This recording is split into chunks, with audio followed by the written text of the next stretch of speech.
I'm going to show you today how I add lace applique to a wedding dress and effectively create your own design on top of a very plain garment. Now this dress was originally ivory, and the eagle-eyed of you may notice that on my channel there is a video about dyeing your silk wedding dress with tea.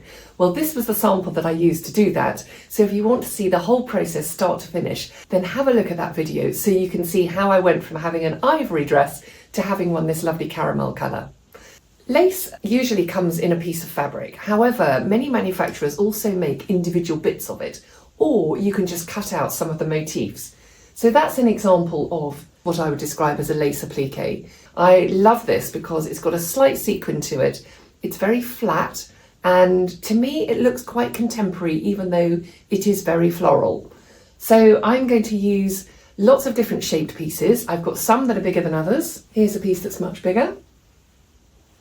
I do quite like an asymmetrical design, so I'm probably going to start on one side and drift it down to the other side. So to start off with, I'm going to show you my placement of applique, and I'll pin the pieces on, and then I'll dismantle my mannequin. I will take the torso to my sewing room and I'll sew on the lace applique and show you how I do it as we go. I find if you start with one piece in the middle and then gradually build it up, you get a very lovely effect and it doesn't end up being too heavy. If you don't have a mannequin, then I would suggest when you come to sew the lace applique onto the bodice or dress that you just use a rolled up towel and stuff it on the inside of the bodice to create a slightly human shape. This means you can then sew the lace applique around bodice very easily rather than it being flat on a surface. So now my lace design is pretty much complete. I'm going to just secure the pins a little bit more, and then I know when I go to my sewing room I'm going to be able to continue this sort of density of pattern all the way around. So let's head to the sewing room. To sew on your applique you'll need a sharp needle and some thread the same colour as the applique itself, so the stitches won't be noticeable.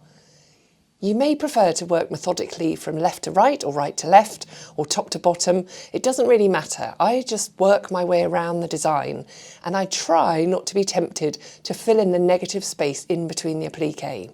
Once you've taken the bodice with the pinned applique off the person that you've been pinning it on or off your mannequin and you lay it down, sometimes the lace can all look a bit gappy. But try and resist adding extra pieces at this stage. You can always add some at the end. Just trust your original placement and avoid losing your design. If you fill in too many gaps, it will look like a mass of odd-shaped bits of lace and you'll lose the beauty of your design. My tip would be, while you're sewing them on, just work your way around each applique one at a time before you move on to the next. This is because if you do need to alter the bodice later, or you decide you want to move a piece, you can just take off that one piece of applique, make the adjustment and then put the applique back, rather than having to move lots of them. You may wonder why I'm sewing by hand, and I agree it is much quicker to sew lace applique on with a sewing machine. And this is ideal if you're working on a flat panel. But if you've already made the bodice like I have, you're going to be trying to machine sew around curves, possibly boning, lots of different layers, and sometimes it can be nigh on impossible. Also, if the applique is beaded, the sewing machine needle can tend to break and you have less control. For me, I love the rhythm and pleasure of stitching by hand. It's partly just mindfulness. So I would wish you good luck with your lace applique, however you decide to attach it. Leave me a comment and let me know how it went.